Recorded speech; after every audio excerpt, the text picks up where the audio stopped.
देखो ये theological stage है, ये इसको धार्मिक अवस्था कहता है।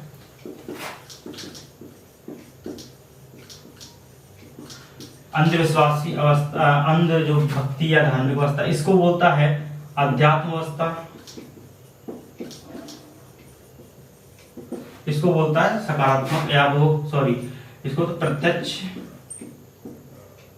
अवस्था या वैज्ञानिक अवस्था। एग्जाम्पल देता है, जैसे एग्जाम्पल के माध्यम से समझाता है कि कोई व्यक्ति बीमार है,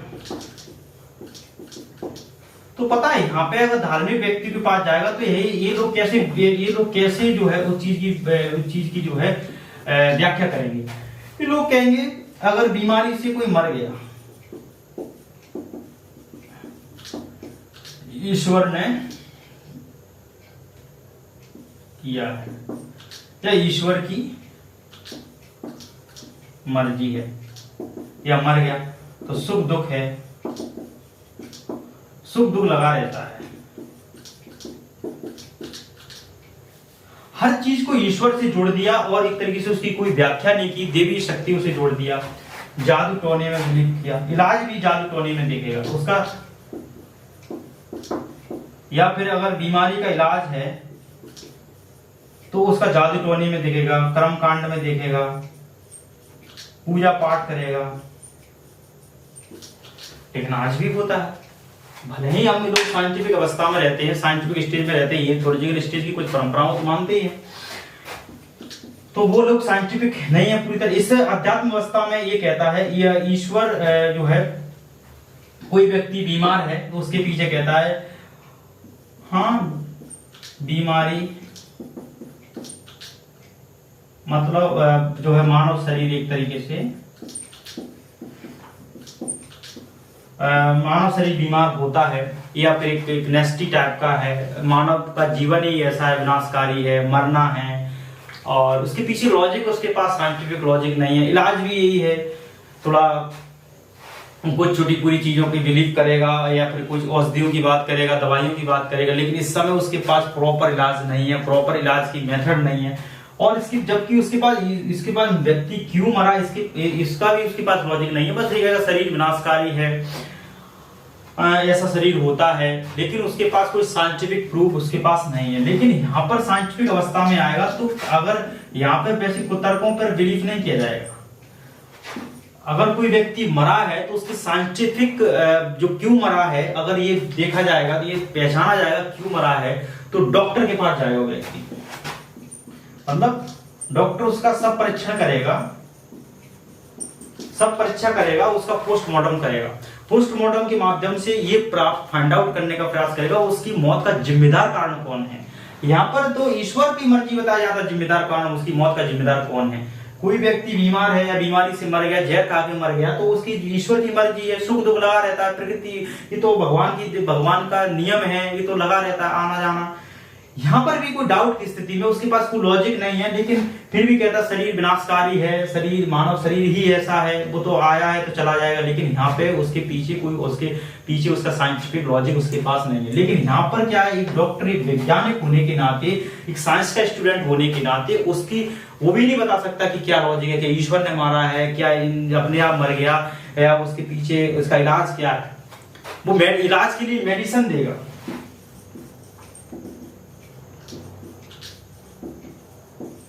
कि वो यहाँ जादू टोने की तरह काम नहीं करेगा, यहाँ पे थियोलॉजिकल स्टेज में तो जादू टोने से काम चला जाता है। यहाँ पर बीमारी का इलाज दवाइयों के माध्यम से किया जाएगा।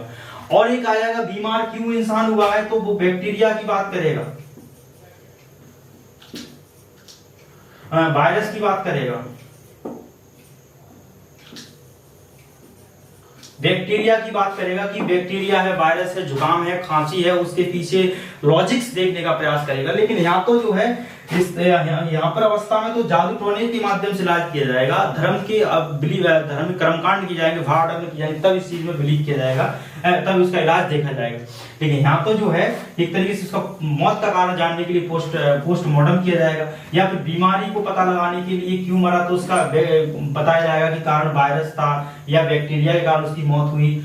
फिर जो है जाना, फिर उसके बारे में उसको इलाज करने के लिए एक तरीके से मेडिसिन दिया, मेडिसिन के माध्यम से या दवाइयों के माध्यम से उसका इलाज किया जाएगा। ठीक है। और इसी प्रकार अगर और एग्जांपल की बात की जाए तो एग्जांपल की बात की जाए, जैसे एक एग्जांपल और की अगर बात की जाए तो उल्कापिंड। उल्कापिंड क्यों गिरते हैं, मतलब पत्थर नीचे क्यों गिरते हैं? तो यहाँ पे तो ईश्वर की मर्जी को बताया जाएगा कि ईश्वर ने गिराया है या ईश्वर की इच्छा है। तो ईश्वर ने गिराया, ईश्वर ने अपने हित के लिए, या ईश्वर की इच्छा है, ईश्वर की मर्जी है। लेकिन यहां पर मेटाफिजिकल स्टेज में यह बताया जाएगा कि वस्तु भारी है, वस्तु भारी है इसलिए नीचे आती है। लेकिन इनके पास भी कोई लॉजिक नहीं है, इनके पास भी कोई साइंटिफिक रीजन कॉजेस नहीं है। लेकिन यहाँ पर इनके पास जो ये साइंटिफिक स्टेज में या फिर ह्यूमन का माइंड इस तरीके से स्टेज में काम करेगा कि ये स्टेज में जो है ग्रेविटी की बात करेगा कि 9.8 जो है ग्रेविटी है, जो पृथ्वी त्वरण है, उसके कारण पत्थर नीचे गिरते हैं। ये नहीं कि ईश्वर की इच्छा है, ईश्वर की मर्जी है कि ये पत्थर भारी है। वो बाकायदा यहाँ पर पत्थर नीचे क्यों गिरते हैं तो उसका साइंटिफिक प्रूफ बताया कि पृथ्वी त्वरण है। गैलीलियो ने बताया कि पत्थर नीचे क्यों गिरता है, वस्तु नीचे क्यों गिरती है। न्यूटन ने सब बताया, नियम बताया ना कि पृथ्वी के अंदर जो है फोर्स काम करता है, ये पृथ्वी त्वरण काम करता है, जो वस्तु को अपनी ओर खींचने का काम करता है। जो है पृथ्वी के जो है केंद्र में कुछ बल काम करते हैं जो किसी वस्तु को अपनी ओर खींचने का प्रयास करते हैं। तो इस तरीके से हम जहां पे साइंटिफिक कॉजेस की बात करते हैं, पूर्णतः हम उन चीजों में बिलीव नहीं करते हैं जो कुतर्कों पर आधारित होती हैं या छद विज्ञान पर आधारित होती है। हम ज्योतिषों में बिलीव नहीं करते हैं या हम सूडो साइंस में बिलीव नहीं करते हैं। यहाँ पे हर तरीके की जो कृतियों की हम जो खारिज करते हैं। यही तो कारण है कि हम मॉडर्निज्म में जब आते हैं तो जहाँ पे सोसाइटी का डेवलपमेंट हुआ या सोसाइटी का इवेंट जो सोशल इंस्टीट्यूशन का डेवलपमेंट हुआ, हमने बहुपत्नी विवाह को खारिज किया, बहुपति विवाह को खारिज किया गया। यही आते आते हमने अनटचबिलिटी को खारिज किया, यहाँ आते आते हमने कास्टिज्म को खारिज किया गया, आते आते हमने बाल विवाह को निषेध किया गया, क्योंकि हम उस चीज के पीछे साइंटिफिक लॉजिक की बात हम करते हैं। और फिर इसी से हम जो है कैपिटलिज्म आया, कैपिटलिज्म से डेमोक्रेसी आया, पॉलिटिकल चेंज में इकोनॉमी में कैपिटलिज्म आया। यही देन है कि ह्यूमन का माइंड यहाँ से यहाँ तक आने में थियोलॉजिकल से या ह्यूमन का डेवलपमेंट थियोलॉजिकल स्टेज से आया। तो इस तरीके से एक तरीके से ह्यूमन का माइंड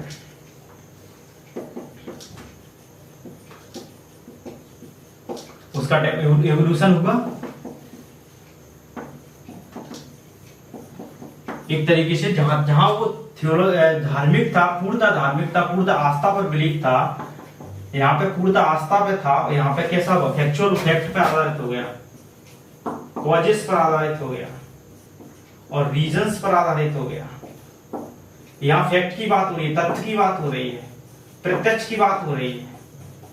यहाँ गॉड के अस्तित्व गॉड के अस्तित्व को माना ही नहीं जा रहा है। ऐसा ये है अगस्त कोम्टे का the three stage of the law of the three stage. तो इस तरीके से अब जो है अगस्त कोम्टे इस थ्योरी में समझाने का प्रयास करता है कि व्यक्ति या ह्यूमन या किस तरीके से ह्यूमन माइंड में चेंज आया और किस मानव की जितनी अवस्था, 3 अवस्थाओं की बात करता है, 3 अवस्थाओं में माइंड कैसे चेंज होता है और कैसे जो है उसकी सोच में बदलाव आता है। और सोच में जब बदलाव आता है तो कैसे जो है उसकी सोशल इंस्टीट्यूशन या सोशल इंस्टीट्यूशन के साथ साथ पॉलिटिकल इंस्टीट्यूशन में भी बदलाव आता है और कैसे उसका माइंड एक तरीके से आस्था पर विश्वास होकर पूर्णतः तथ्यों पर हो गया। लेकिन हमको क्या सीख मिली, अब हमको ये समझने का प्रयास करना चाहिए कि हमने इससे क्या सीखा। ये तो उन्होंने बात कर दी कि थियोलॉजिकल हिस्ट्री की 3 बातें कर दी तो फैक्चुअल हो गया, लेकिन मैं ये कह रहा हूं उसने ये कहा कि ये एक समय इसका विकास हुआ, लेकिन वर्तमान में भी ये विकास जारी है। लेकिन हमें अब ये सोचना है कि हम किस युग में जी रहे हैं, हम कैसा सोचते हैं।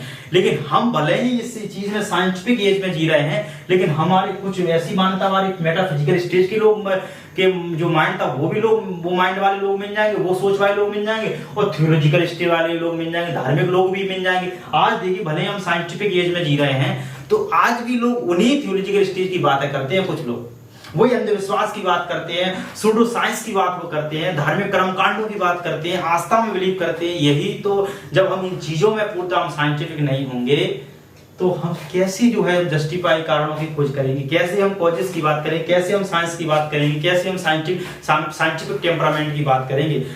अगर मैं साइंटिफिक टेम्परामेंट की बात किया तो इंडियन कॉन्स्टिट्यूशन में एक आर्टिकल है जो है 51A यानी कि 51A जो है, उसमें साइंटिफिक टेम्परामेंट की बात की गई। हमारे मूल कर्तव्यों के अंतर्गत जो है साइंटिफिक टेम्परामेंट की बात की, उस पर आधारित वैज्ञानिक दृष्टिकोण के साथ साथ विकास करने के साथ साथ उस पर आधारित यानी वैज्ञानिक दृष्टिकोण के आधार पर हमें ज्ञान अर्जित करने की बात भी की गई है।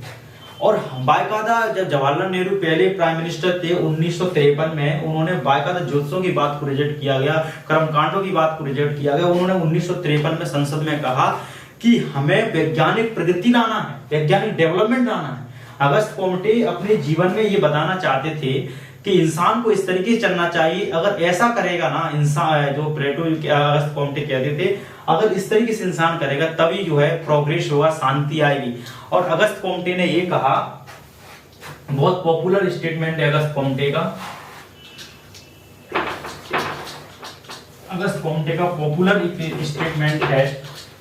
यही निष्कर्ष निकलता है ये पूरी बातों से, अगस्त कोम्टे की जो स्टेट में ये सब थ्योरी पढ़ने से, या 3 स्टेज जो थ्योरी है इसकी, द लॉ ऑफ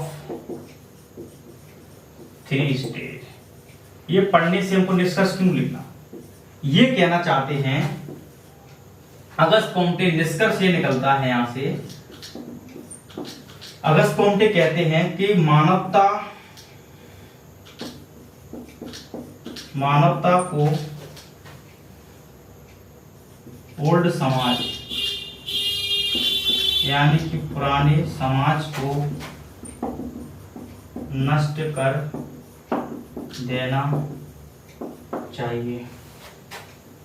अगर ऐसा नहीं करता है तो पुराना समाज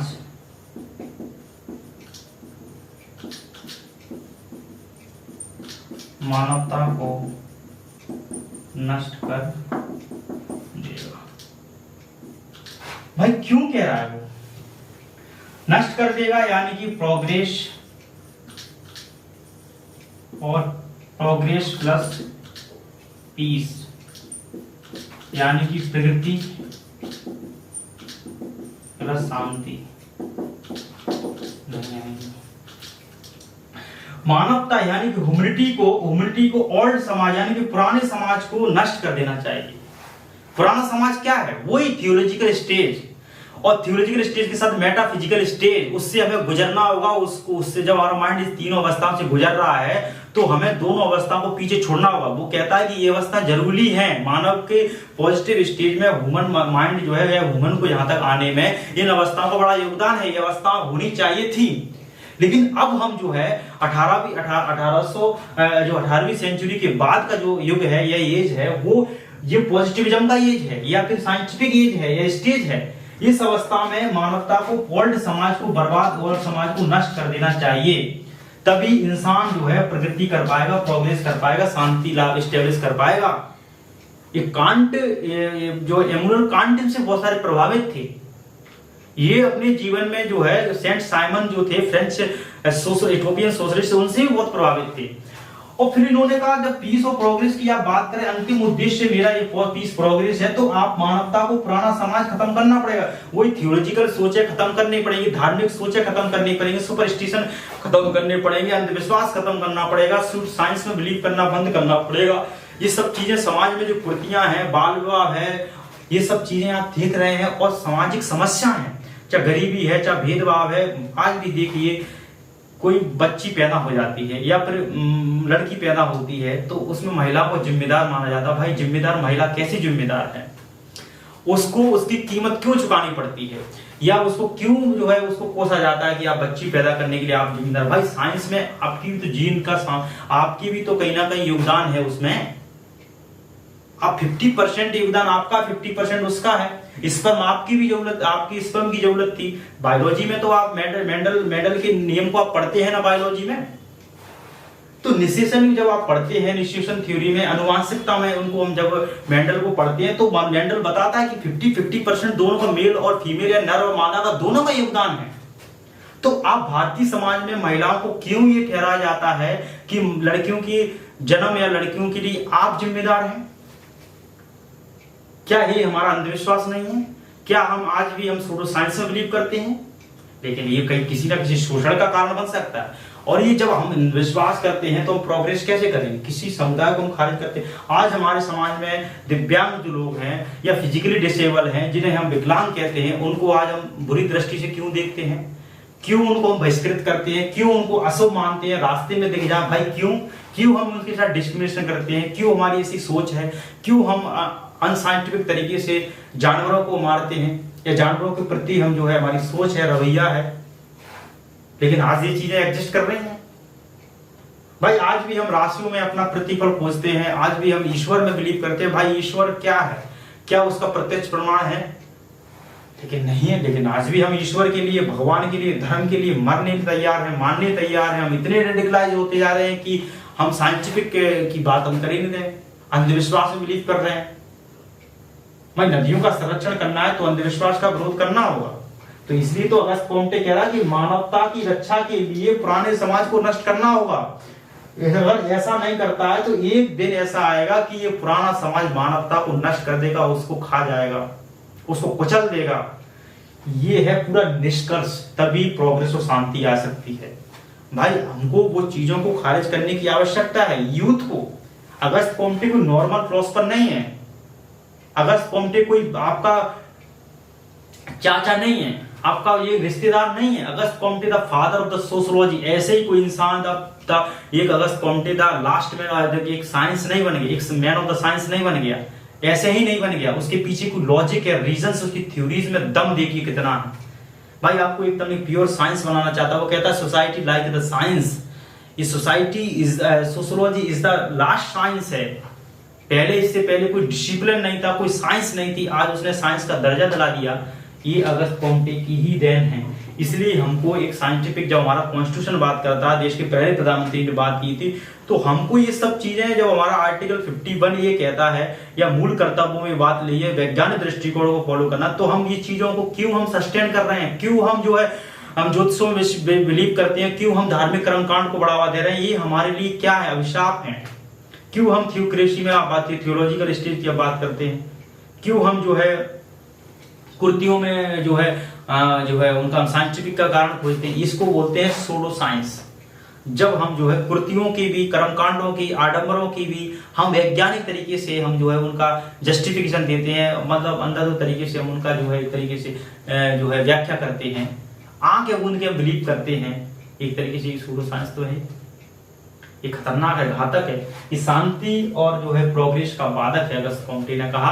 और इसलिए हम जो है अगस्त कोम्टे की फिलॉसफी को यहाँ पे समाप्त करते हैं और अगली थ्योरी के रूप में हम जो है अगस्त कोम्टे की जो है अगली थ्योरी को पढ़ेंगे। अगली थ्योरी जो है अगस्त कोम्टे की, उसका नाम है the concept of the positivism. जय हिंद।